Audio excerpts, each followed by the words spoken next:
that happens today on campuses actually came from the Greeks and the Romans and them trying to become parts of the Olympics. And this is why when you study the Olympics, you'll find that when the Olympics began, a person is running up to the top of a mountain, and then they light the torch. And that torch that's being lit, they're actually burning a human body on the top of the mountain with that torch. You see, in giving something in honor of the gods of Olympus, from which you get the word Olympic, you see. And then this particular action that started in Egypt as a mental and a spiritual thing went to Greece and Rome and was transferred into America, and then it became physical.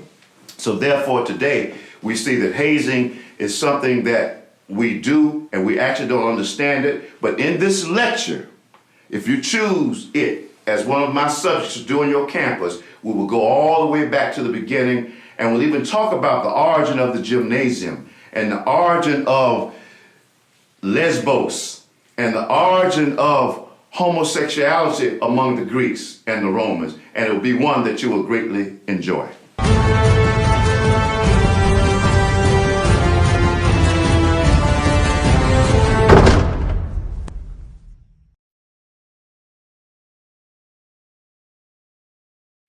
This evening we're going to discuss reggae music and the roots of Rastafarianism, and we're also going to discuss the late, great Robert Nesta Bob Marley.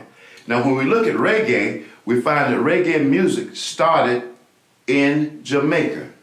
It's important to understand the history of Jamaica and to recognize that reggae music came out in rebellion to the system of colonialism in Jamaica. For Jamaica had been colonized by the British. Jamaica had been colonized by the British, and during that colonization, there were many wars between the Jamaicans and the people called the Maroons. And the Maroons were people who went up to the hills, the people of African descent, and they began to study, and they fought against the British many wars. And in this lecture, we'll go a little deeper into that particular subject. But when we talk about reggae music, we have to talk about Rastafarians, because Bob Marley was a Rastafarian. The word Rastafarian comes from the word Rastafari, which was the name of Emperor Haile Selassie of Ethiopia.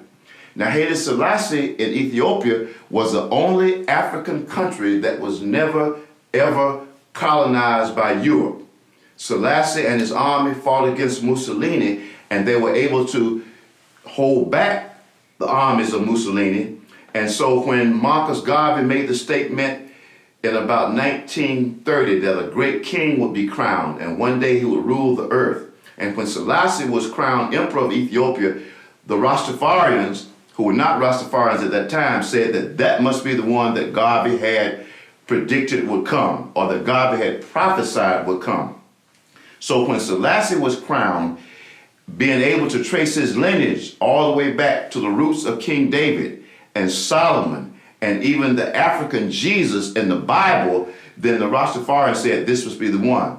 So when Bob Marley in his songs talk about Africa unite, he says how good and how pleasant it would be before God and man to see the unification of all Africans. And he says, as it's been said, let it so be done.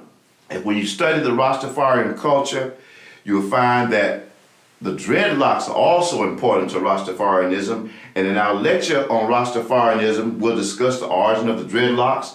We'll talk about the food or the diet that the Rastafarians adhere to, and we'll discuss the history of colonialism and Jamaica in that lecture. So stay tuned for more on the Rastafarians.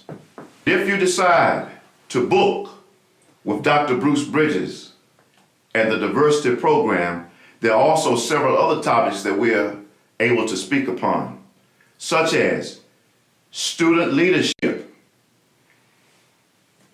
in preparation for global leadership, the civil rights movement, and many others, along with the ones that we just discussed. And after any program that you book with Dr. Bruce Bridges' diversity programs, feel free to contact us to do a book signing, which would enhance your program. And I'd also discuss my book, Recapturing the African Mind, as a part of your program. Thank you very much.